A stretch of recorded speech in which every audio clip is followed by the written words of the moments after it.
जीवन में सही फैसला लेना सीखें। Buddhist story on decision. एक कहानी को शुरू करने से पहले आप कमेंट बॉक्स में ओम बुधाय नमः ओम बुधाय नमः लिख दें और वीडियो को लाइक कर दें। चलिए आज की कहानी सही फैसला लेना सीखें शुरू करते हैं। आज हम आपके लिए एक ऐसी कहानी लेकर आए हैं जिसे सुनकर आप जीवन में कभी भी गलत फैसला नहीं लेंगे। हमारा दावा है आपको ये कहानी जरूर पसंद आएगी और आप इस कहानी को अपने मित्रों को शेयर जरूर करेंगे।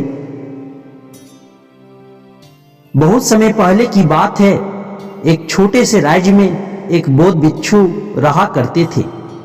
सभी जगहों पर उनके अज्ञान के बहुत ही चर्चे थे। हो भी क्यों ना हो, वह बहुत बड़े ज्ञानी थे। उनके ज्ञान के चर्चे उस राज्य के निकट के सभी राज्यों में होता था। उनके पास लोग दूर दूर से आते थे ताकि अपनी समस्याओं का समाधान प्राप्त कर सके। उस बौद्ध भिक्षु के पास कोई कैसी भी कठिन समस्या लेकर क्यों न आए, वह समस्या का समाधान जरूर करते थे। जब भी कोई व्यक्ति अपनी समस्या लेकर उनके पास जाता, वह उस समस्या को बड़े ही ध्यान से सुनते और उसी में लीन हो जाते, जैसे उनकी वह खुद की समस्या हो। समस्या में लीन होते और कुछ देर के लिए अपनी आंखें बंद करते और समस्या के बारे में अच्छे से सोच विचार करते और उसके बाद उसका सही समाधान निकालते। ऐसे में कई लोग उनके बारे में यह सोचते थे कि उनके पास कोई चमत्कारिक शक्तियां हैं, तो कोई कहता दिव्य दृष्टि है जिससे वह समाधान पूछते हैं और उसके बाद हमें बताते हैं। एक बार एक व्यक्ति ने उनसे यह पूछ ही लिया, क्या आपके पास कोई अद्भुत शक्तियां हैं या कोई दिव्य दृष्टि जिससे आप हमारी किसी भी समस्या का समाधान देख पाते हैं या फिर पूछकर बताते हैं। उस व्यक्ति की बात सुनकर वह बुद्ध भिक्षु जोर जोर से हंसने लगे। उसने उस व्यक्ति की बात का कोई जवाब नहीं दिया। जिस राज्य में या बौद्ध भिक्षु रहते थे, उस राज्य में अजीब सी घटना घटी। जिस राज्य में बौद्ध भिक्षु निवास करते थे, उसी गांव में एक बूढ़ी औरत रहा करती थी, जो अपने पूरे घर में अकेले रहती थी। उसका इस दुनिया में कोई भी ना था। उसके पास छोटा सा खेत था जिसमें वह काम करके अपने भोजन की व्यवस्था कर लिया करती थी। उस राज्य से होकर 4 मित्र अपने घर की ओर जा रहे थे। वे लोग अलग अलग गांव के रहने वाले थे, लेकिन एक साथ काम करने की वजह से मित्र बन गए थे।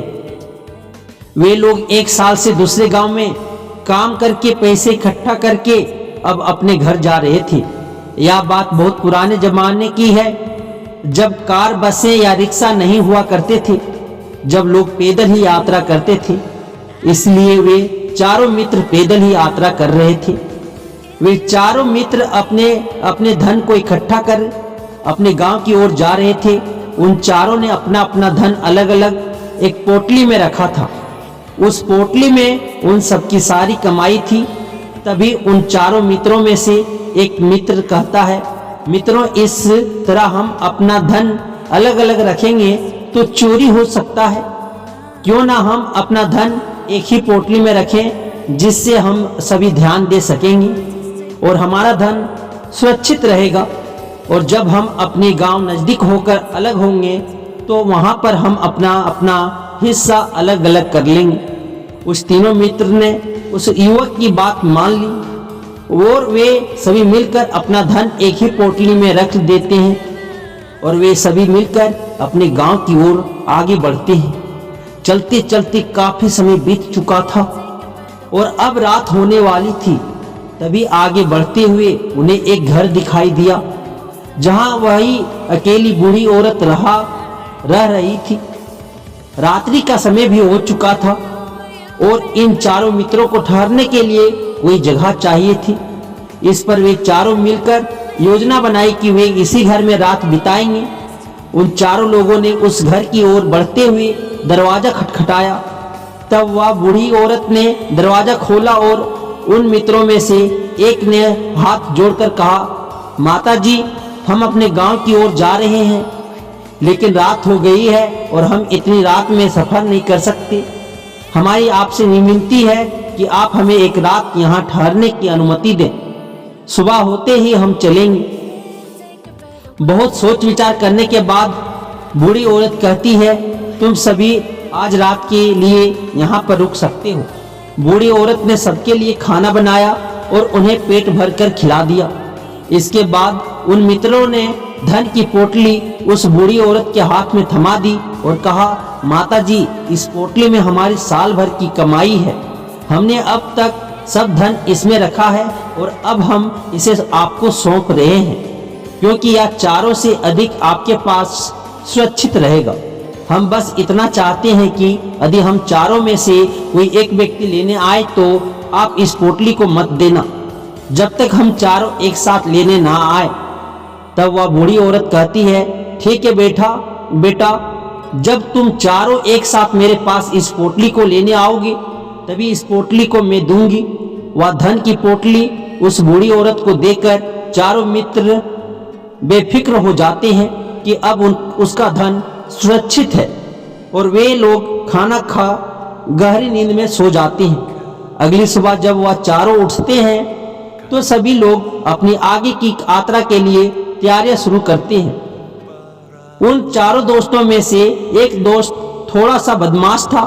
वह अपने उन मित्रों से कहता है, भाइयों, इस बूढ़ी औरत ने हमारी रात भर खातिरदारी की है, हमें भोजन कराया है, सोने के लिए अच्छी बिस्तर दिया, रात को सर ढकने के लिए छत दी है और हमने अब तक उसके लिए कुछ नहीं किया।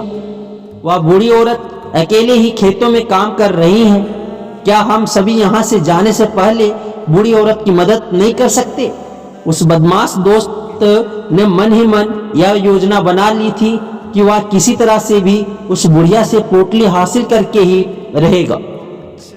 बाकी के तीनों मित्रों उसकी बातों में आ जाते हैं और वे सभी मिलकर उस बुढ़िया की मदद करने अर्थात खेतों में काम करने के लिए चल पड़ते हैं। वे सभी मिलकर खेतों का काम कर ही रहे थे। काफी देर काम करने के बाद वह बदमाश दोस्त अपने बाकी तीनों मित्रों से कहता है, मित्र, मुझे जोड़ों की प्यास लग गई है, मैं जरा उस बूढ़ी औरत के से पानी मांग कर लाता हूँ। वह बाकी मित्र भी अब काफी थक चुके थे, उन्हें भी जोड़ों की प्यास लगी थी, इसलिए वह तीनों मित्र उसे वहां से जाने के लिए कह देते हैं। साथ में पानी लाने को कहते हैं। जैसे ही वह बदमाश दोस्त उस बूढ़ी औरत के पास पहुंचता है, वह उस बूढ़ी औरत से कहता है, माता जी, अब हम यहाँ से जा रहे हैं, कृपा करके हमारे धन की पोटली वापस दे दे। इस पर वह औरत कहती है, नहीं नहीं, जब तक तुम चारों एक साथ ना हो तब तक मैं वह पोटली किसी को नहीं दे सकती। तुम्ही ने कहा था कि जब तक हम चारों एक साथ ना हो तब तक यह पोटली किसी को नहीं देनी है। तभी वह बदमाश उन तीनों की तरफ इशारा करते हुए कहता है, ठीक है, तो बाकी के तीनों मित्रों से भी पूछ लेते हैं। बदमाश मित्र का इशारा जब उन तीनों मित्रों ने देखा तो उन तीनों में से सोचा कि हमारा मित्र हमारे लिए पानी लाना चाहता है, इसलिए वह हमसे आज्ञा मांग रहा है। तभी उन तीनों मित्रों ने इशारे में कहा, ठीक है, ले आओ। यह देख उस बुढ़िया को यह लगने लगा कि अब चारों यहाँ से जा रहे हैं और अपनी पोटली मांग रहे हैं, इसलिए बुढ़िया ने पोटली लाकर उस बदमाश दोस्त के हाथ में रख दी। उस बदमाश दोस्त ने पोटली को हाथ में रखा और पीछे के रास्ते से वहां से चला गया और बाकी के तीन मित्र कामों में व्यस्त बिजी रह गए। कुछ देर बाद जब वह खेतों में काम करके बुढ़िया के पास लौटते हैं और बुढ़िया से कहते हैं, माता जी, हमारा मित्र अभी पानी लेने के लिए आया था, कहाँ गया? इस पर वह बुढ़िया कहती है, क्या वह पानी पीने आया था? पर वह तो कह रहा था कि हम चारों जा रहे हैं, कृपया करके हमारी धन की पोटली हमें थमा दे। तीनों बड़े हैरान होकर उस बुढ़िया से कहते हैं, माता जी, भला हमने कब कहा कि हम पोटली मांगे हैं? हमें तो प्यास लगी थी, हमने पानी के लिए इशारा किया था। तभी बूढ़ी औरत उन तीनों से कहती है, परंतु अब तो वह पोटली लेकर जा चुका है। तभी वह तीनों मित्र माथा पकड़कर रोने लगते हैं और कहते हैं, माता जी, उसमें हमारा सारा कमाया हुआ धन था, वह अकेले लेकर भाग चुका है। हमने तो आपको कहा था कि जब तक हम चारों एक साथ ना आए तब तक आपको वह पोटली किसी को नहीं देनी है। फिर आपने ऐसा क्यों किया? इसमें तो सारा सर आप ही की गलती है। हमने आपको उस पोटली की हिफाजत के लिए दिया था और आपने उसे एक ऐसे हाथ में दिया जिसने हमारा सारा धन लूट लिया। हम बर्दाश्त नहीं करेंगे। हम राजा के पास जाएंगे और राजा से आपकी शिकायत करेंगे, न्याय की मांग करेंगे। अब तो इस बात का फैसला राजा ही करेंगे। तीनों नौजवान क्रोधित होकर राजा के दरबार में पहुंच जाते हैं और अपनी सारी समस्या उस राजा को बता देते हैं। जब वह राजा उन तीनों नौजवानों की बातें ध्यानपूर्वक सुनता है तो वह तुरंत ही बुढ़िया को राज दरबार में पेश होने की आदेश देता है। राजा के आदेश पर राजा के सैनिक तुरंत ही उस बुढ़िया को राज दरबार में पेश करते हैं और राजा भरी दरबार में उस बुढ़िया को दोषी करार कर देते हैं और कहते हैं कि तुम्हें वह पोटली उस अकेले व्यक्ति को नहीं देनी चाहिए थी। जब उन्होंने तुमसे कहा था कि जब तक वह चारों एक साथ उस पोटली को लेने ना आए तब तक तुम्हें वह धन किसी को नहीं देना चाहिए था। इसमें तुम्हारी गलती है और अब तुम्हें हर्जाना भरना पड़ेगा। तुम्हें इनका धन लौटाना होगा।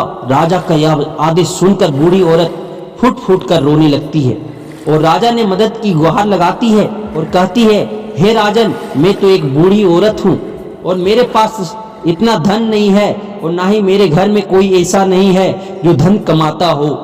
मेरे पास इतना धन नहीं है कि मैं लौटा सकूं। तो अकेली हूँ, बेसहारा हूँ, कृपया करके मुझ पर रहम करें। लेकिन राजा उस औरत की एक नहीं सुनता और वह औरत रोते हुए अपने घर की ओर जा रही थी। आखिर में इतना धन कहाँ से लाऊं कि कैसे मैं उन लोगों का या धन कैसे लौटाऊंगी?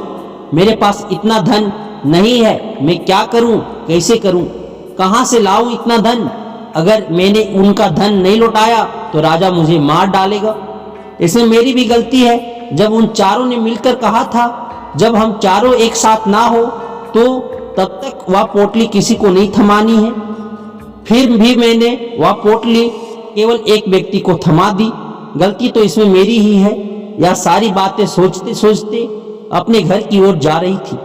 तभी उस बुढ़िया औरत को वहीं बोध बिच्छू मिले जो बड़ी ही आसानी से किसी भी समस्या का समाधान करते थे। तब बोध बिच्छू बुढ़िया औरत से पूछते हैं, क्या बात है बेटी, क्यों परेशान हो और रो रही हो? इस बात पर वह बुढ़िया संत को सारी बातें बता देती हैं। उसके बाद कहती है, हे महाराज, इसमें गलती तो मेरी ही है। उन्होंने तो कहा ही था कि जब तक हम चारों एक साथ ना आए तब तक पोटली किसी एक को मत देना। लेकिन मेरी बुद्धि भ्रष्ट हो गई थी जो मैंने पूरा धन किसी एक व्यक्ति को दे दिया और वह उनका सारा धन लेकर चला गया। लेकिन अब मुझे समझ नहीं आ रहा है कि मैं इतना धन कहाँ से लाऊं और कैसे जुटाऊं। राजा ने अब तो आदेश भी दे दिया है कि मुझे धन लौटाना पड़ेगा। अब मैं इसी संकट में हूँ, इतना सारा धन कहाँ से लाऊं? वह बिच्छू उस बूढ़ी औरत से कहते हैं, तुम रो मत, मैं कोई ना कोई रास्ता निकालता हूँ। इतना कहकर वह संत वहीं पर बैठ जाते हैं और कुछ देर के लिए आंखें बंद करके सोचते हैं और मौन रहकर समस्या का समाधान निकालते हैं। बहुत सोचने के बाद वे आंखें खोलते हैं और कहते हैं, बेटी, राजा का फैसला गलत है। तुमने जो किया उसमें तुम्हारी कोई गलती नहीं। यह सुनकर बुढ़िया एकदम चुप सी हो गई और सोचने लगी, आखिर राजा का फैसला कैसे गलत हो सकता है? वह तो सबका न्याय करते हैं, तो मेरे साथ गलत कैसे कर सकते हैं? उस संत और बुढ़िया की बात आसपास खड़े सभी लोग सुन रहे थे। वे लोग भी अचरज में थे कि राजा का फैसला कैसे गलत हो सकता। उनकी बातें सुन रहे वहां खड़े लोग बोले, राजा कैसे गलत हो सकते हैं? इस बुढ़िया ने ही गलती की है, चारों का धन एक को ही दे दिया। ऐसे में इस बुढ़िया को उनका धन तो लौटाना ही चाहिए। तभी वह संत उस बूढ़ी औरत से कहते हैं, जाओ और राज दरबार में कह दो आपका फैसला गलत है। पहले तो बुढ़िया इतनी हिम्मत ही नहीं जुटा पा रही थी कि वह भरे राज्य में दरबार में जाकर यह कह सके कि आपका फैसला गलत है। संत के फिर कहने पर वह राज दरबार लौटी और डरते डरते बोली, हे राजन, आपका फैसला गलत है। इतना कहकर वह राजा को सारी बात सच सच बता दी। उस बुढ़िया की बात सुनकर राजा बहुत क्रोधित हुआ और उस बुढ़िया से कहा, कौन है वह संत जिसने मेरे फैसले को गलत बताया है?